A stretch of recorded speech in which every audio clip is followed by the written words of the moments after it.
ही के दिन फ्रांस में लुई ब्रेल नाम का एक व्यक्ति पैदा हुआ और लुई ब्रेल जब बहुत छोटे थे तो एक दुर्घटना का शिकार हो गए और उस दुर्घटना के कारण उनके आंखों में ऐसा संक्रमण हुआ कि उनकी आंखें चली गईं। लेकिन पढ़ने लिखने की जिद, कुछ बनने की जिद उनके अंदर इतनी ज़्यादा थी कि इस ललक ने केवल उनका ही जीवन नहीं बनाया, बल्कि उन्होंने एक ऐसी भाषा ईजाद कर दी जिसको छू के पढ़ा जा सकता है।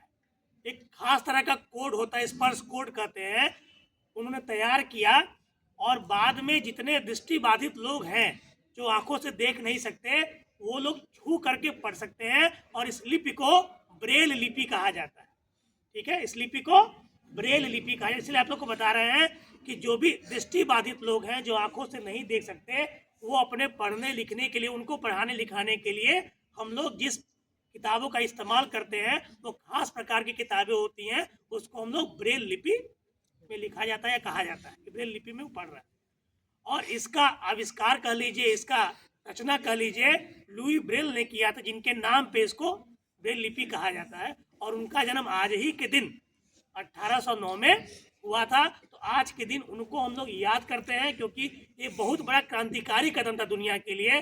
दुनिया में कितने ऐसे लोग हैं जो देख नहीं सकते हैं, वो बिना पढ़ाई लिखाई के रह जाते हैं, लेकिन लुई ब्रेल के कारण आज वो पढ़ भी सकते हैं, लिख भी सकते हैं और समाज में अपना स्थान भी बना सकते हैं। ऐसे अनेकों एग्जाम्पल है आपके सामने। तो कहने का तात्पर्य यह है कि आपकी कोई बाधा, आपकी कोई शारीरिक अक्षमता ऐसा कारण नहीं है जिससे कि आप आगे ना बढ़ पाए।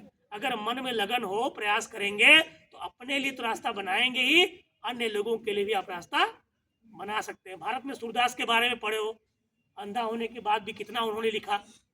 इंग्लैंड में एक मिल्टन नाम के पोएट हुआ करते थे, नहीं दिखता था, इसके बावजूद उन्होंने महाकाव्यों की रचना की। तो न दिखना या न कोई शारीरिक अक्षमता होना, इसका मतलब ये नहीं कि आप कुछ कर नहीं सकते, कुछ कर भी सकते हैं और दूसरों के लिए रास्ता भी बना सकते हैं। तो लुई ब्रेल की याद में एक जोरदार ताली उनके लिए आप लोग। उसके बाद आप लोग अपने अपने कक्षा में कैसे जाते हैं।